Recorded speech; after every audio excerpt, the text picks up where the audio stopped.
Welcome to Rooted in Nature, a podcast series by Bagicha Wilderness, where we explore the art of conscious travel and authentic storytelling. Today, in the first episode, we are honored to sit down with a culinary visionary, the incredible Masterchef, Mr. Biswajit Moharathi. He's not just a chef, he's also the new executive chef for Bagicha Wilderness.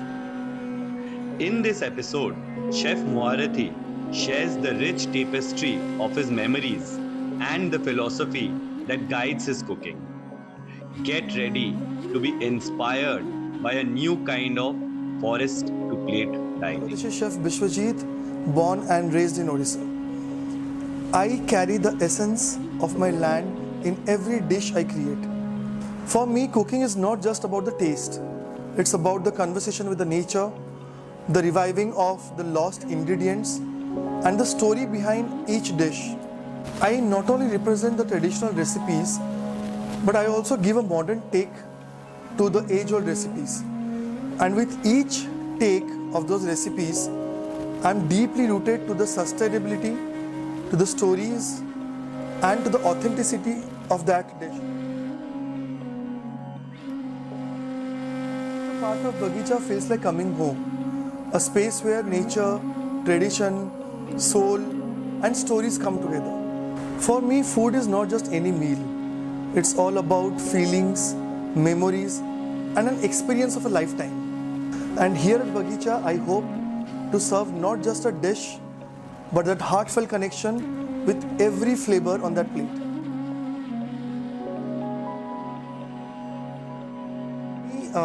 Childhood memories dates back to those days, my school days basically.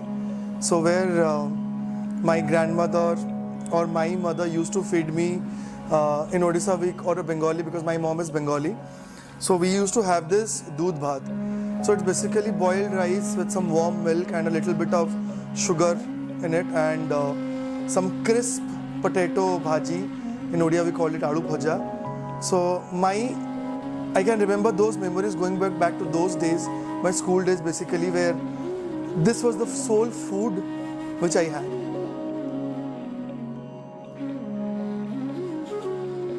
Growing up in Odisha, and that too a family where I had two cultures, a Bengali culture and Odia culture.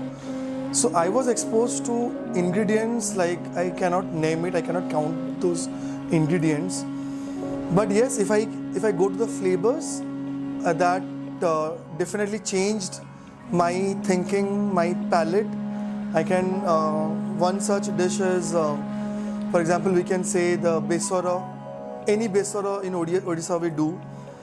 And my mom makes amazing bhapa elish. So that flavors.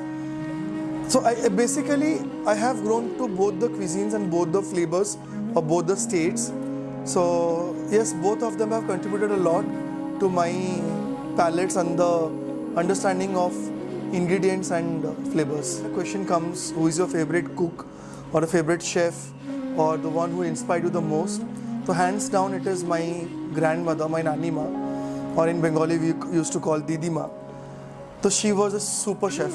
I can tell she was unbeatable, unmatchable to anything. Like she was Mozart of cooking, and the flavors she used to play with, I guess I cannot recreate that. I can never recreate those flavors. She has taught me the various aspects of food, but the most important factor, she always believed, and I guess she taught everyone, even her children and the grandchildren like me, that retaining the roots, the essence, and maintaining the simplicity of a dish. So basically I do a fusion cooking, but I always follow her steps that in that fusion I don't lose the essence of the dish. So I always try to keep intact the essence, the roots of the dish alive.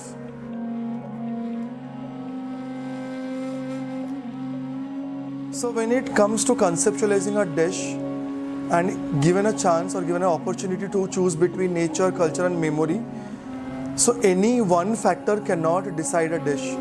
So all these factors cumulatively combined together to form a dish, and that is what the story is behind every dish. I always work on the two sides of the cooking, so keeping a traditional recipe intact, not changing any part of it, and the second is that recreating an age-old recipe into a new form. So now the thing comes that why do we need to recreate those age-old recipes into a new form? Because the ingredients that has been used by my grandfathers or the ancestors, I'll give a small example. There is an ingredient called paduva or arrowroot powder, which we know in the English language. It has been an age-old recipe. So my grandfather used to have it as a morning breakfast, and when I was in the college and my grandmother used to ask me to have this paduva jau, it's like a porridge kind of thing.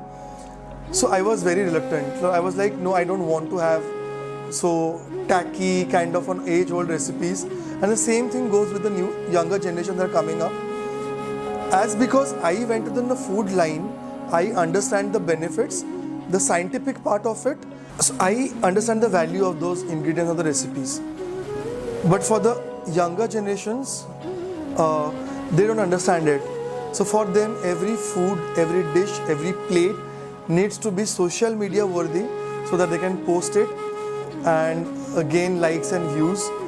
And for them, as they don't get lost in the westernization, I don't say that you don't follow the other recipes or the food from other parts of the globe, but keeping your roots alive or taking your roots to the next generation is our duty. So for this social media worthy food, I had to recreate few of my dishes, a few of the ingredients, so that this younger generation are attracted to the look, to the feel of it, and with that only they consume the recipe which has a scientific value and which has a health value to it.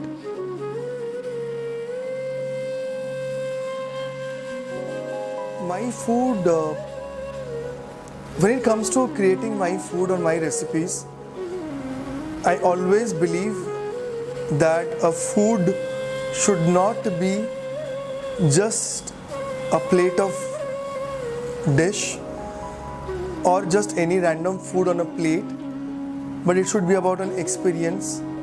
It should be about the memories for a lifetime, and it should bring a smile onto every face that has that food. So when I create a dish, it all goes back to using those lost recipes, the lost ingredients, keeping the authenticity, keeping the soul of that original recipe or the original dish or the original ingredient alive.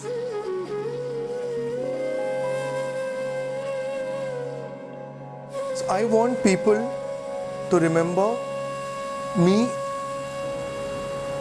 for my storytelling, for the memories I created with my food, and with the experience I gave them through my flavors. And that's it.